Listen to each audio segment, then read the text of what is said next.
నిన్న మీరు చూసినట్టయితే మహిళా కాంగ్రెస్ లక్ష సభ్యత్వాలు పూర్తి చేసుకునే సందర్భంగా మా 6 గ్యారెంటీలు ప్రజలకు పోవడమే కాకుండా లక్ష సభ్యత్వాలు మా చెల్లెలందరూ కూడా ప్రతి జిల్లా నుంచి 35 జిల్లాల నుంచి ప్రతి ఒక్క జిల్లా అధ్యక్షురాలతో పాటు మండల్ బ్లాక్ బూత్లో రిజిస్ట్రేషన్ చేసుకుని ఈరోజు మీ ముందు ఉన్నారు.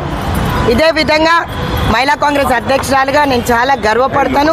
ఒక బీసీ బిడ్డకి అవకాశం ఇచ్చిన ఉత్తమ్ కుమార్ రెడ్డి గారు కానీ రేవంత్ రెడ్డి కానీ నిజంగా కూడా ఓబీసీలను ముందంజలో ఉంచుతారనే దానికి దీనికి నిదర్శనం.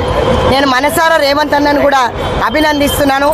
మాకు పెద్దపీట వేసిన సోనియా గాంధీ గారు, రాహుల్ గాంధీ గారితో పాటు రేవంత్ అన్న మాకు ప్రోత్సాహం ఇచ్చి ఈరోజు మమ్మల్ని అందరినీ కూడా ముందంజలో పెట్టిందంటే తెలంగాణ మహిళా కాంగ్రెస్కి ఇది ఒక గొప్ప అవకాశం ఇచ్చారు. రాబోయే కాలంలో బీసీలందరికీ కూడా పెద్దపీట వేస్తానని చెప్పేసి మన అధినాయకుడు రేవంత్ రెడ్డి గారితో పాటు భట్టి గారు చాలా ప్రోత్సాహం ఇచ్చారు. కాబట్టి భట్టి అన్నకు, రేవంత్ అన్నకి అందరికీ కూడా మనసారా కృతజ్ఞురాలిని. అదేవిధంగా నిజంగా చూడాలంటే ఈ విజయం మా చెల్లెని లేదు, నాది కాదు.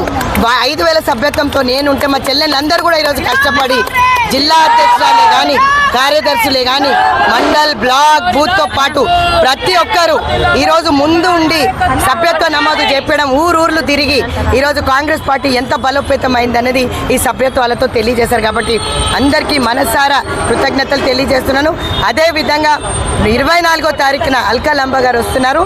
సో ఎగ్జిక్యూటివ్ కమిటీతో పాటు ఇక్కడే సభ ఉంటుంది గాంధీ భవన్లో. అదేవిధంగా ముఖ్యమంత్రి వర్యులు, ఏఐసిసి ఇన్ఛార్జ్ మీనాక్షి నటరాజన్ గారికి వస్తున్నారు. సో దీపోదాస్ మాన్షి గారికి కూడా మేము కృతజ్ఞతలు తెలియజేస్తాం.